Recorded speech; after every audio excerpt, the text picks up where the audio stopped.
Hi అండి. క్షీరాబ్ది ద్వాదశి పూజ ఎంత బాగా చేశామో మీరు చూసేయండి.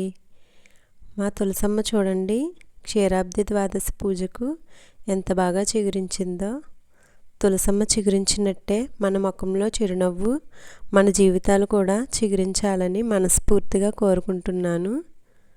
ఫస్ట్ అయితే తులసమ్మకు పసుపు రాసి బొట్లు పెట్టాను. తులసిమాల పువ్వులతో అలంకరించాను. తులసమ్మ చుట్టూ కలపూలు డిజైన్ వేసి రంగులతో అలంకరించానండి. ఈ కలపూల డిజైన్ కూడా నేనే ఓన్గా వేసిన డిజైన్ అండి. ఎక్కడా చూసి వేయలేదు ఈ డిజైను. నేను ఓన్గా కూడా ముగ్గులు పెడతానండి. మా ఛానల్లో ముగ్గులు వీడియోస్ కూడా ఉంటాయి, చాలా బాగుంటాయి. ఎంత లేట్ అయినా సరే, ఎంత పని ఎక్కువైనా పండగలకి దేవుళ్ళని అలంకరించడం అంటే నాకు చాలా ఇష్టం. మా ఛానల్లో పూజా వీడియోస్ చూస్తే మీకు తెలుస్తుంది. నేను అలంకరించడమే కాదు, ఎవరైనా పూజలకి అలంకరించిన వీడియోస్ చూడడం అంటే కూడా నాకు చాలా ఇష్టమండి. ఫస్ట్ అయితే మా అమ్మగారు దీపారాధన చేశారు. చేసి ఇలా కొన్ని దీపాలు వెలిగించారు. ఉసిరి దీపాలు కూడా వెలిగించామండి. ప్రతి సంవత్సరం కూడా మేము పూజ ఇలాగే చేసుకుంటాం. ప్రతి సంవత్సరం కన్నా ఈ సంవత్సరం పూజ చాలా అందంగా చేసామండి. చాలా బాగా జరుపుకున్నాం. కలర్ఫుల్ డిజైన్ వల్ల చాలా అందంగా ఉంది కదండి మా పూజ. మీకు ఎలా అనిపించిందో కామెంట్ చేయండి. ఎలా అలంకరించామో. మా అమ్మగారు కొన్ని దీపాలు వెలిగించాక తర్వాత నేను కొన్ని దీపాలు వెలిగించాను.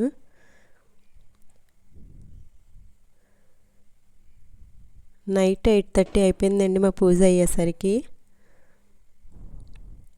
హాల్లో ఇలా పెట్టుకొని తులసమ్మను పూజ చేసుకున్నాము. మధ్యాహ్నం నుంచి మొదలెడితే కానీ పనులు అప్పటి వరకు అలా అవుతూనే ఉన్నాయి.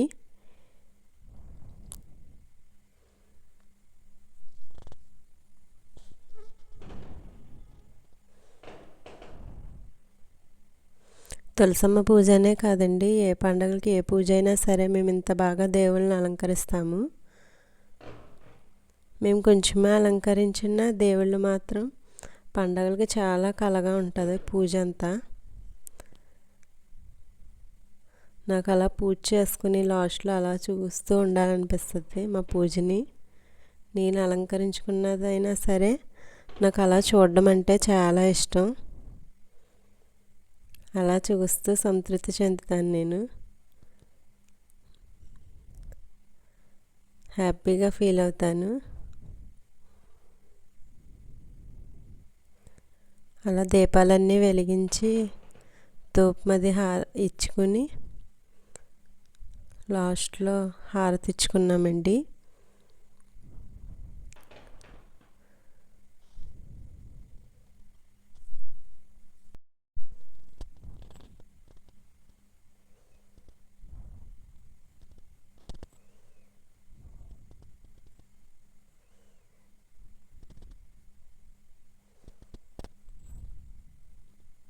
సంవత్సరం అంతా తులసమ్మకు పూజ చేస్తూనే ఉంటాము. ఇలా సంవత్సరానికి ఒకసారి తులసమ్మకు ప్రత్యేకించి పూజ చేయడం, క్షీరాబ్ది ద్వాదశి పూజ చేయడం చాలా బాగుంటుంది కదండి. ఆ తులసమ్మ ఆశీస్సులు మనందరిపైన ఉండాలి. ఈ సంవత్సరమే కాదు, ప్రతి సంవత్సరం కూడా మనం పండుగలను హ్యాపీగా సెలబ్రేట్ చేసుకోవాలి. మనం బయటకు వెళ్ళేటప్పుడు కూడా తులసమ్మకి దండం పెట్టుకుని వెళ్తే చాలా మంచిది అంటారు కదండి. వెళ్ళొస్తాం తులసమ్మ అని చెప్పి వెళ్ళాలంట బయటికి. నేను టీవీలో చూశాను. అలా దండం పెట్టుకుని వెళ్తే తులసమ్మ ఇంట్లో ఎవరు దొంగలు పడకుండా చూసుకుంటారంట.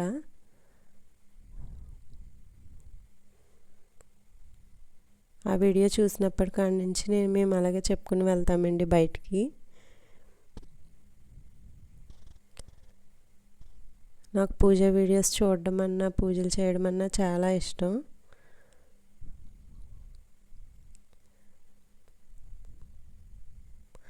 మనం ఆధ్యాత్మికతగా ఉండడం మనసుకు చాలా ప్రశాంతంగా ఉంటుంది. దేవుడికి ఎంత దగ్గరగా ఉంటే అంత మంచి జరుగుతుంది మనకి.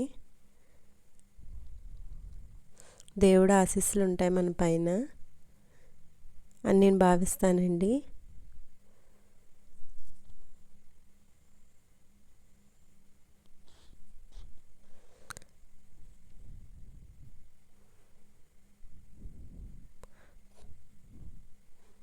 తులసమ్మకు ప్రసాదంగా తెల్లనొక ప్రసాదం ఫ్రూట్స్ పెట్టామండి.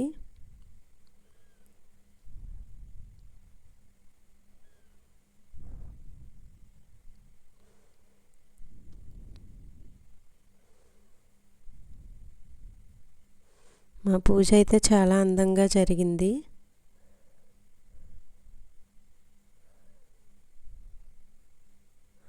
టెంపుల్లో ఉన్న ఫీలింగ్ వచ్చిందండి. లైట్స్ ఆఫ్ చేస్తే వీడియో చూడండి ఎంత బాగా వచ్చిందో.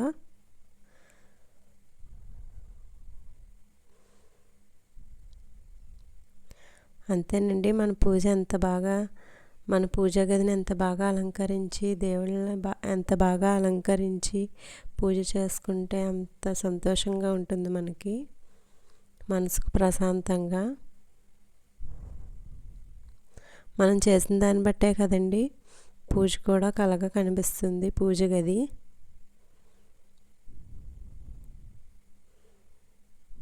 ఇంతేనండి ఈ వీడియో. మరొక మంచి వీడియోలో కలుద్దామండి. ఈ వీడియో మీకు నచ్చినట్లయితే లైక్ చేయండి, షేర్ చేయండి, సబ్స్క్రైబ్ చేయండి. Thanks for watching.